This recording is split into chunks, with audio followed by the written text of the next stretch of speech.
you. And now, shift gears, I'd like to introduce, we've had a lot of research.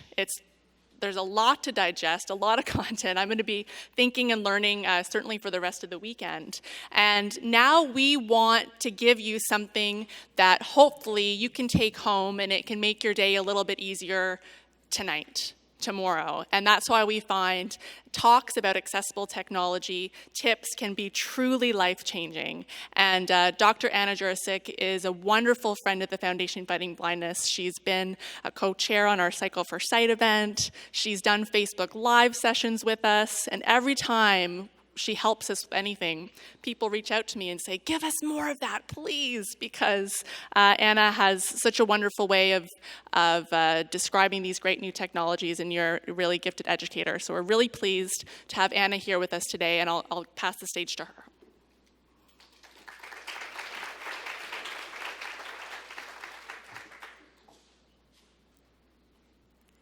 Well, thank you, Mary, for that lovely introduction. And I'm honored to be here today speaking to you. And my topic is Vision Solutions Beyond the Traditional. And I'm going to first start off with the question. Now, some of you might remember this day, and others, it might be that you were actually too young, and it was your parents who were actually sitting in that doctor's room, anticipating the words that the doctor was about to say. And the doctor finally says, we've looked at all the test results, and what we've come up with is that you have an inherited eye condition. And in that moment, for some of you, it might have been a feeling of overwhelm. Some of you might have blanked out, thinking, well, what does this even mean? Some of you might have had images in your mind. Does that mean I'm going to go completely blind? Or is my child ever going to be able to drive? So all these questions might be whirling in your mind. And like I said, a sense of the unknown. So here this morning, we got to hear a lot about the advancements that are happening in vision research, what's happening with stem cell research and gene therapy. And it's amazing what we're actually finding. And unfortunately, it's not all fully available for us right now, but there is this future, there's this hope. And what I'm talking about, as Mary alluded to, is, okay, well, what do you do about the now? We have that diagnosis that's happened in the past. We can't change it. There is this possible hope with vision research, and that's now the future. And now we need to address, what can I do? Or what can that family member of yours do who has a vision loss? So I asked this next question, well, what difficulties are you having? Do you have tools and aids that are helping you meet those goals that you may want to be achieving? Are you having difficulty when it comes to reading the newspaper, the mail as it comes in, reading medication bottles, looking at price tags and labels?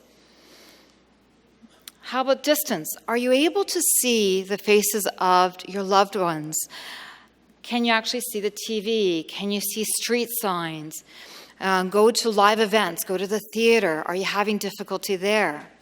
Today it's bright and sunny, and moments ago we had the blinds up, and it was quite glary up here at the front. So are you having issues with glare, both indoor and outdoor? Are you having issues now with the computer screen? We're hearing so much about glare that's coming off of computer screens and tablets and smartphones. So what solutions are available? And that's what I'm going to be touching base with you today, are some of the solutions that are out there. And many of these solutions, it actually starts off with having a formal low vision assessment. So we can look at, where's your vision right now? What can we do with that vision? And so if any of you have not had a low vision assessment, that's something that you might want to look into. Or if it's been quite some time, there's been so many advancements, and that's what you're going to be hearing about today. So low vision assessment is actually focused on maximizing the remaining vision that somebody may have, or that intact vision. And I like to compare vision loss to a donut. You have that central area that might be missing. That is related to having a macular defect or a dystrophy that affects the macula. And then when it comes to the periphery, the outside part of that donut, that might be as more conditions like glaucoma or retinitis pigmentosa. And if you have a combination, it could be that you have actually parts of that donut are eaten up. And so what I and any of my colleagues who do vision assessments for people with vision loss, we're looking for that intact vision and seeing how we can maximize it. It might mean that we have to use something that's called prisms in the glasses, where we shift the focal point. So instead of hitting you right smack in the center where you might not be seeing well, we're shifting it to an area where you have more intact vision. And when we talk about the eye, every aspect of that eye has to be in good working order for you to be able to see the best possible image. And that could be anything related to the cornea, which is that front window of the eye, to the lens of the eye, where eventually some people develop a cataract, to the actual chamber within the eye, which is called the vitreous, that has to be clear. And then we get all the way to the back, where we have the macula, which is responsible for the finest detailed vision at the back. And that's a part that allows people to be able to see detail, to read, identify faces. And then we also have the nerve at the back of the eye. And if the nerve is not fully intact, then the image isn't getting right to the brain. Well, if everything's fine with the eye and it's healthy, it's also then, how's that pathway from the eye all the way to the brain? So the eye is actually quite complicated because there's so many aspects that we have to look at. Many people always ask, well, when should I come in for a vision assessment? And I heard some chuckles. So those are some of the people who are able to see the cartoon that's up on my slide. And it has a person who's sitting in an examination chair with a doctor. And the doctor said, I wish you would have come here sooner, where in the background you see his car has run into the wall of the examination room. So I use this one because I usually say, if your vision is 20/50 or less, that's a good time to actually see someone who actually specializes in helping people with vision loss, like myself or any of my colleagues who do low vision assessments or rehabilitative work. And 20/50 is the cutoff of what people have to be able to see in Ontario to be legally able to drive, as long as they also have a wide enough field of vision. When we talk about vision loss, there's so many different faces of vision loss. You know, it could be an infant, someone who's a child, middle-aged, senior. There's so many different degrees, and also so many degrees of vision loss, where some people may need to use a guide dog or a white cane, and others just need assistive technology. And there are as I said, there's so many different faces of vision loss. There's also many different solutions available. And this is really key to address. What may help one person may not help another person, even though they have the exact same eye condition. So you may have a friend who might be using an aid, and then for you it didn't work. And that's because it does vary from person to person. Well, actually, the slides are going a little quicker here. A quick fact is 80 to 90% of people who are deemed legally blind have some usable vision. So those are the individuals, myself or any of my colleagues who do this work, can actually often help. And only 2% of people who are legally blind are using a guide dog, and 35% are using a white cane. And for the general public, many people feel that if you're blind and legally blind, well, you shouldn't be able to see anything. And there's a huge education piece there. Often I'll have family members in the examination room with the patient, and that's what I prefer, because there are extra eyes and ears, so the patient doesn't have to feel so overwhelmed during the assessment, because the assessment does take over an hour. And I'll sometimes use the example, do you ever find that your family member, they can see something on the ground that's pretty tiny, and you're like, how did they see that? And that's because they might have a macular issue, but that peripheral vision's still intact. And their side vision picked it up, but as soon as that person looked directly at what that object was, it disappeared. So for the person with the vision loss, they're wondering, okay, am I seeing things? Is my mind playing tricks on me? Whereas a family member or friends are thinking, I thought they're not supposed to see. That was pretty tiny. How did they see that? And it's that education piece that there is often some remaining intact vision that we can work with. there's different numbers when we talk about people who have vision loss in Canada. And one estimate is that 5.5 million Canadians live with some a vision-threatening eye condition. And there's over 500,000 who do actually have, who are partially sighted. And these numbers I've even seen much higher. And what I find is that even those numbers seem quite high, a lot of people who have vision loss are often still not aware of the help that may be available to them. And too often I have a patient who sits in my chair who's had vision loss for years, has been seeing their eye doctor regularly, and they tell me, I had no clue that these aids were even available. And that's why I come to these kind of events, and I'm very passionate about speaking about the help that's available, because I shouldn't be having a patient come to me and tell me that they've been living with this vision loss and they had no clue, that nobody along the way told them or referred them to see someone so they can at least address these various aids and see how it can help them so they can do the things that are most important to them. And when it comes to low vision assessment, it's like a customized recipe. Like I said, what works for one person may not work for the next person.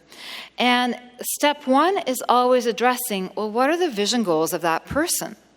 Like if a person never was very much of a reader, I'm not going to be spending time on all these great, amazing digital aids that can get them to read when that's not what they want to be able to see. They want to be able to see faces in TV. Now, they may want to still be able to see price tags going to the store, so I have to still address the near and give them something that's practical for that purpose.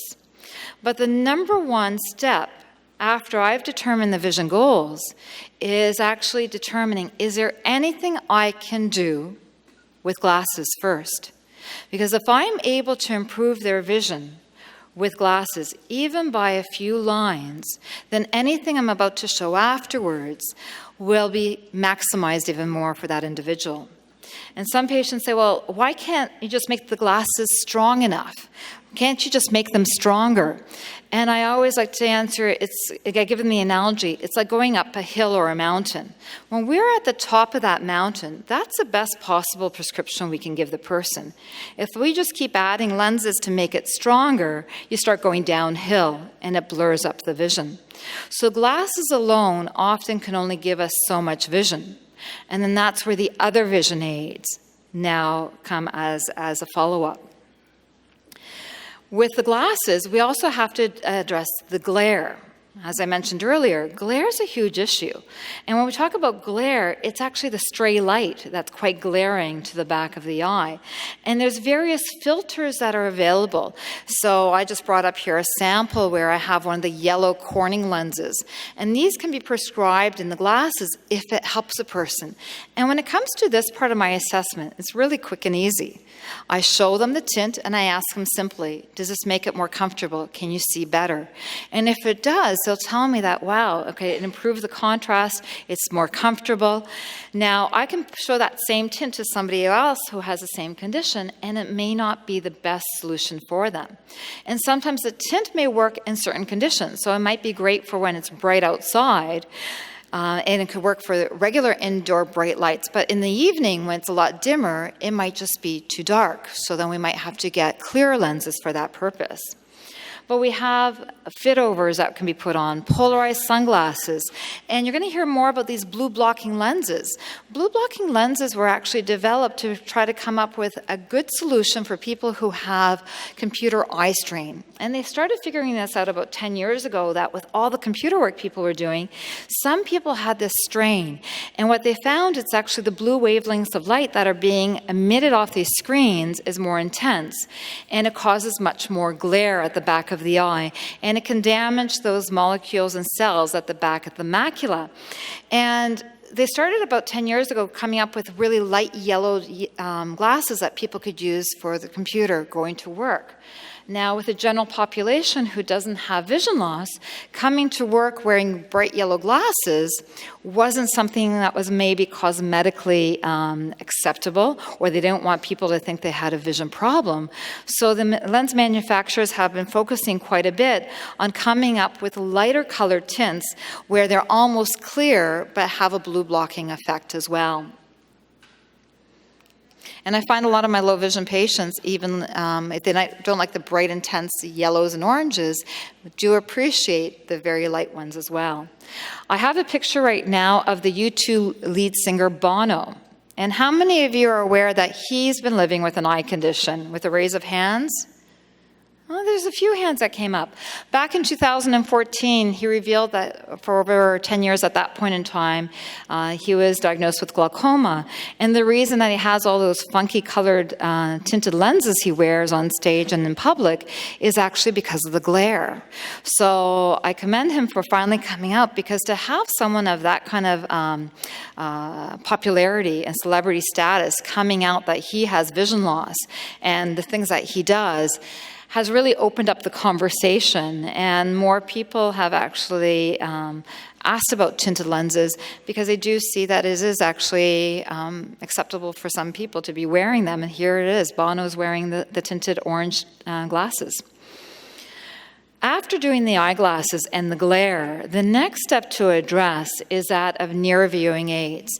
We have our traditional magnifiers, where it could be with a light or no light, a dome magnifier, which I often recommend for the younger students because it can easily put it on a paper and they can read with it.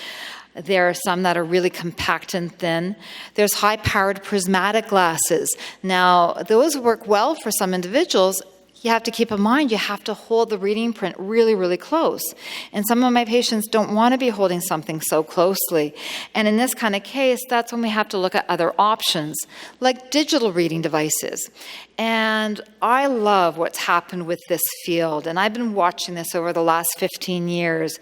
And the quality of the optics keeps getting better and better and better. And back about 10 years ago, I did a study, and it showed that 95% of my patients, and it was a cohort of 200 people, 95% of them, I was able to get them to see 20/20 or better using a digital magnifier. And that's because we can increase the contrast.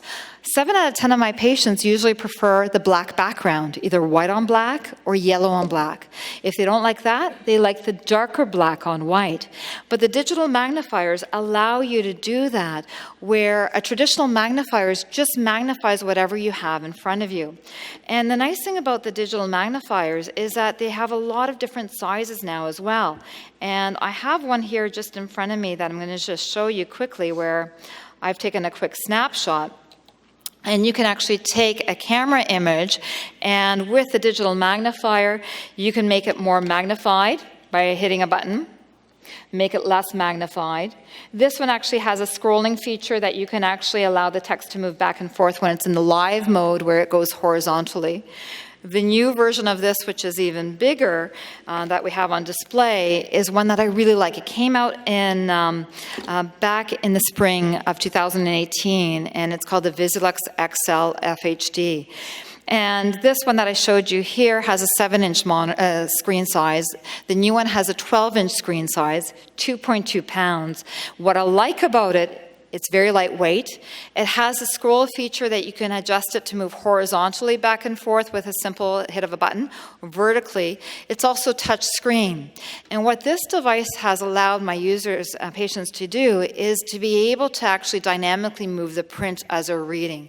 Because the biggest feedback that I've always had about magnifiers of any kind is that when you magnify too much, you had only a small section at a time you can see with. And you would actually lose track. You couldn't read as fast, especially if you used to be an avid reader, so someone who was sighted before and lost vision. They get so frustrated because they can't read as quickly as they once did. And this device now allows them to be able to scroll. You can actually capture 2 column widths of a newspaper and dynamically scroll through it, which is pretty impressive. The other part that I like, in addition to having an HDMI output where you can put onto a larger monitor, they also included HDMI input. So if we would have had this device set up here at the conference and a camera that was hooked up with the HDMI, someone could actually have it pointed at the screen of my PowerPoint, and with that camera image, it now transmits onto that 12-inch screen in front of them, and they're actually now seeing it right in front of them, and they can read it, which is pretty impressive. So they've done a great job. Other areas are the high-tech reading aids. So we have the big, large CCTVs. So the digital magnifiers I was just talking to you about, those are the portable CCTVs. The big CCTVs, I still like to call them the Lexus of reading machines. The only thing is that they weigh about 40 pounds. So if you don't have the real estate in your home, or the fact that you don't need it portable, a CCTV may not be the best option if you need that flexibility. But it is an amazing device because you can go even up to 80 times magnification. Other things are the optical character recognition readers, the OCR, and I'll be talking to you about a few products that do this, but you have dedicated OCR scanners that you can attach to a computer. You have zoom magnifying programs like Zoom Text and iZoom. There's JAWS and Kurzweil for those who need those kind of assistive technology programs so they can actually access information. The various Braille readers that are out there as well. Next part that I want to talk about is distance. And it's so important for many people to be able to actually see faces of loved ones again. And that's where the distance aids can make a difference for some people based on what their vision is. And I have a device that I have here in front, and it's also pictured on the slide. And what it is, it's a head-borne, clippable binocular system that I can clip on and off. And I simply put it onto a pair of glasses. And the user, what they would do is actually put the glasses on. And when they want to look at something in the distance, they simply flip it down. And whatever they're looking at now is magnified 2.2 times. So they could see the TV screen. They can see faces. If they're going to a live event, to the theater, so the stage comes up to them and makes it bigger and closer. There's handheld binoculars and telescopes as well. And that I often recommend to my younger patients, the students, to be able to use in the classroom setting, or to be able to navigate, look at street signs, or the bus number as a bus is coming.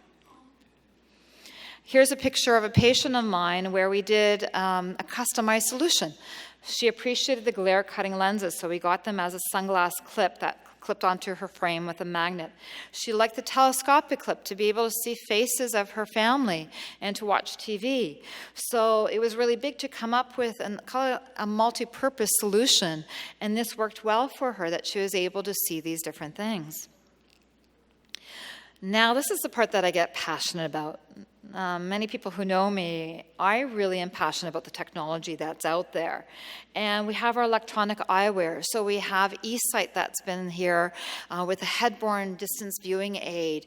There's another one that I carry as well. It's called the Jordy from the US. And the Jordy used to be around, first came out back in 1999 until 2011. Took it off the market, discontinued it because their product wasn't upgradable and they wanted to use a computer-based platform.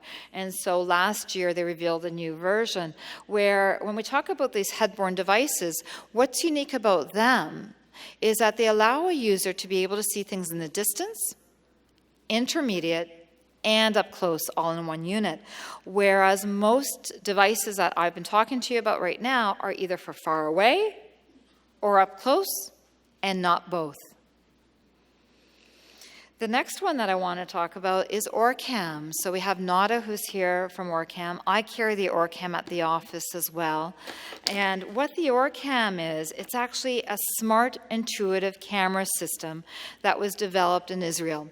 And you basically have a small magnetic mount on the side of the glasses. And what ends up happening is that the user ends up actually having this camera that they attach onto the glasses. And they just attach it on the side.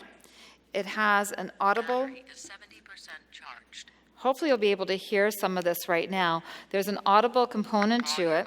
And what a user does is they actually hold something that has reading print in front for about 5 seconds. The camera takes a quick snapshot of it. Individual attention. Complimentary one-on-one training session.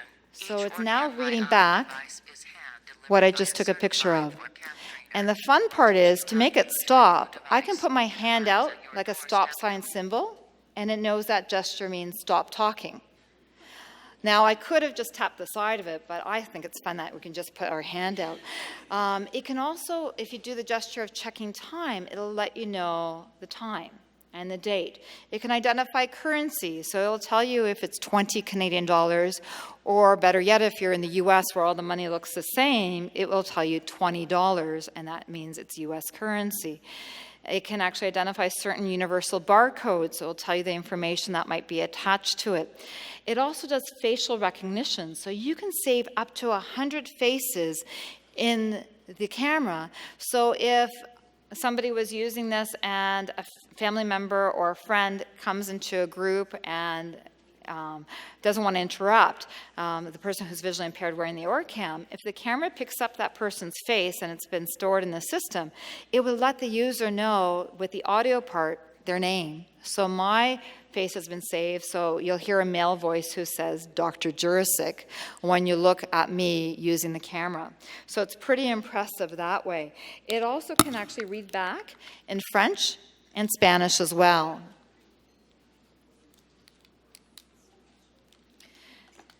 So here I have one of my patients who is trying the Orcam and was able to read again. So it's like having your own audiobook. I have a picture of Iris Vision here. So Stephen, who's back there from Frontier Computing, the two of us did a session where we were doing a comparison of devices. And he had the Iris Vision, which is a Samsung phone that's worn in a virtual reality headgear that allows users to see distance, intermediate, and near. And I say, it's really good to do a comparison. See the difference between the aids and see how they may work and what might be the best for you, because there is a difference in the quality of the optics or the field of vision between these different aids. Now, another aid that's come out is Ayewear. Has anyone heard about Ayewear? Has anyone tried it? Oh, Sherry's tried it. Excellent. So Eyewear is based on the augmented reality glasses that's combined with a trained professional. So this is actually a paid service that you're using the camera on those glasses, and it's hooked up to the smartphone. And it's actually a paid service where there's somebody at a computer that works for the company, and they act as your actual eyes or your virtual assistant live. And what I like about this concept is there's actually a dialogue. So how many times some people who are visually impaired or blind might be navigating around throughout the day, they're hearing lots of noises. Not everyone is talking to them. And here we actually have communication and dialogue. So there's a connection component, which I think is really cool that they've incorporated with this. The biggest revolutionary advancement when it comes to any technology has been the smartphone.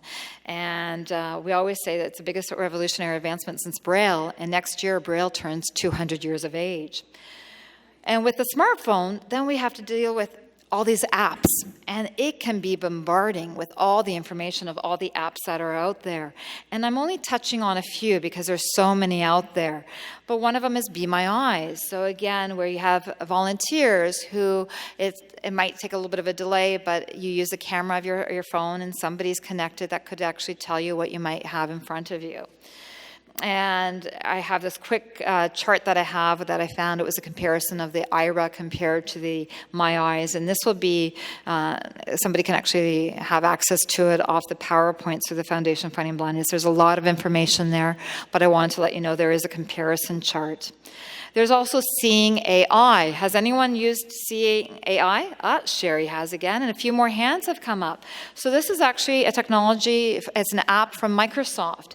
And again, it narrates things that are in front of you. So it's using artificial intelligence. So there's not that live person, but it's using a computer mind that's pretty impressive, that will describe things that may be in front of you.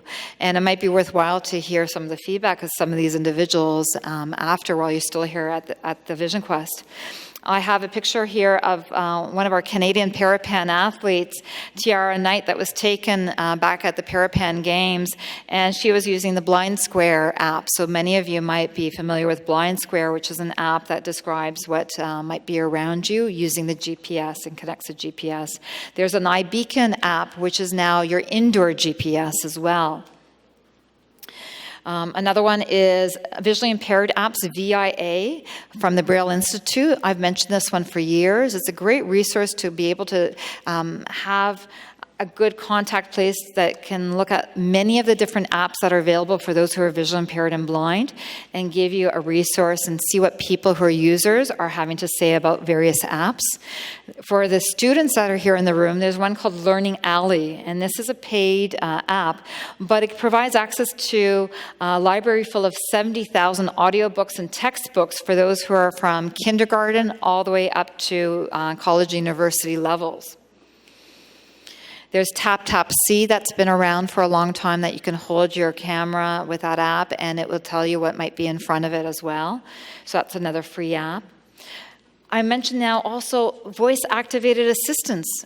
Who's using Alexa with their Amazon Echo, or has Google Home in their home? We have a few more hands up there. This is a great technology that you can actually be able to talk to these devices, and there again, your assistant. So you can ask, what is the weather going to be like today? You can ask specific questions. You can tell it, can you play some jazz music for me? And all of a sudden it starts playing. So you have this audio feedback based on your commands. Sometimes the solutions may look different, but the whole purpose is helping people to see or maximize so they can do the things that are important to them. And just remember, it could always be worse.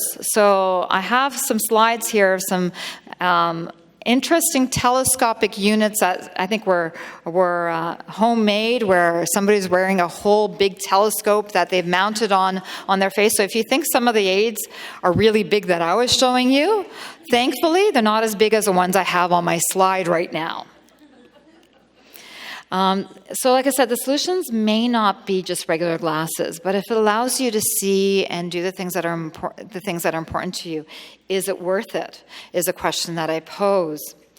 And in summary, I want you to know that help is available. And if your loved one has vision loss, remember, find out who your local low vision eye care professionals are. It may be worthwhile to have a low vision assessment. We have great resources like the CNIB. Here in Toronto, we have Balance for Blind Adults. With the Vision Institute, there's an OCAD Vision Technology Services for high-tech assessments, in addition to the CNIB. Foundation Fighting Blindness, the work that they do and keeping you informed of the newest and latest research and the commitment that they have. They've been doing this Vision Quest for years, and the first one that I attended to, it was in 2009 when I first moved from Windsor to Toronto. And I was absolutely impressed then, and I continue to be impressed with what they have to offer. There's also the Canadian Council for the Blind and the Toronto Visionaries, which is a great group. We have the Young Leaders that they've actually put together their forum, which is great for all those individuals who are like 17 to 30 and having a great place that they can connect, because there's a whole part that often is missed, and that's that sense of community and connection. And when it comes to a low vision assessment, if you do go for a low vision assessment, know that it is a lengthy visit. My visits are 75 minutes long. We go through all the things I was just talking to you about. And it's all a matter of seeing how can we get you to see or be able to accomplish the goals that you have, and see which aids might be the best for you. For those family members who have good vision, how can you protect your eyes? Wear your sunglasses.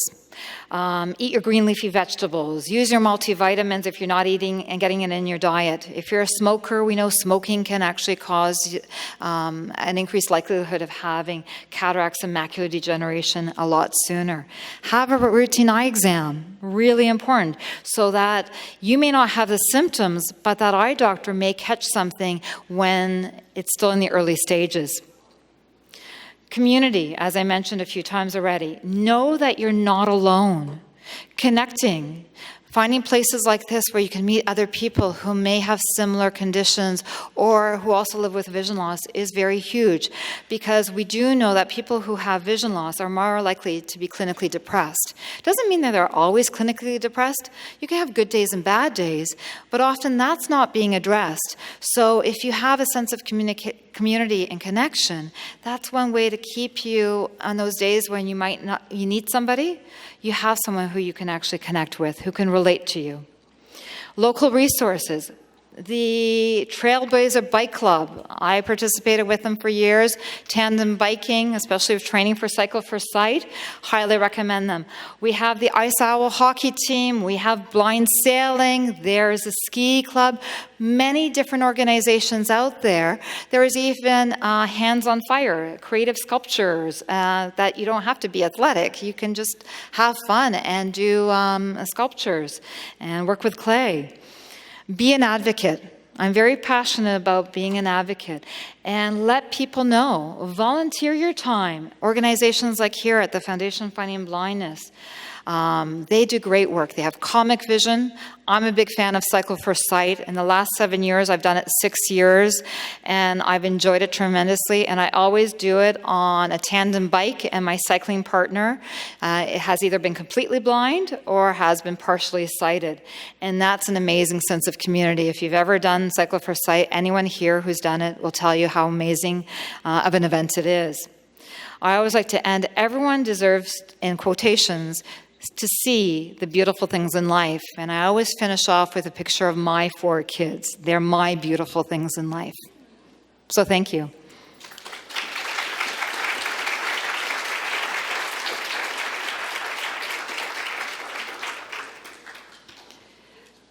I'm not sure if we have any chance for questions. I know we're running a little bit over time. So if anyone does have questions, I'm more than happy to address them at the back. Unless I can take 1 or 2 right now until... Is Sharon, are you coming up? Nope. Any questions? Yes, right over here. For all the audio examples, Yes. can you use an earbud? So for some of the aids, yes, you can use earbuds. Right now, the new version of Orcam, the one I showed, because it's actually a wireless device, what they've been trying to do a Bluetooth compatible earpiece with this one, and what they found is it currently is draining the battery too much, that they're trying to find a way that they can get a Bluetooth earpiece that doesn't actually drain the battery. Like anytime you use any Bluetooth on your smartphones, it's draining quite a bit. Yeah, and you can adjust the volume. I purposely put it louder to make sure that with the microphone, everyone could hear. And you can try that out to see if it is something that's an issue. The original version that's wired, there is a place that you can actually put wired earpieces in the original version. So that's just one example. Thank you. We have a question back there, all the way in the back. Yeah, how about the talking cane? When is it going to be for us around? Did you say the talking cane? Yeah. It's been really interesting following the work of what they've been trying to come up with the white cane or the talking cane or one that has a sensor. And there's been a few renditions out there, and I'll see these great concept designs, and I just don't see it out yet. And that's something that, you know what, with it being the talking one, I actually want to look into it a little bit more, because they've had a few renditions of based on an ultrasonic sensor. There's a few devices that actually do work on a sensor type information, ultrasonic. One is a sono band that actually goes onto your wrist that you can actually put on, and it will give you a little bit of a sensation of things that are around you. And there was actually the buzz clip that was designed by 2 young individuals here in Toronto that you can mount onto your shirt, that again uses a sensor to give you an idea if there are things within about 1 meter away. Where that gets to be important for all the people in the audience who use a white cane is that a white cane is great for things that are down below, but that hanging basket or something that's jetting out that's mid-height, or a cabinet door that's been left open that you walk and bang your head into, that's where these sensor-type devices have a place to give you notification that there's something around with that meter zone. Thank you for asking. And there's one more question over here to...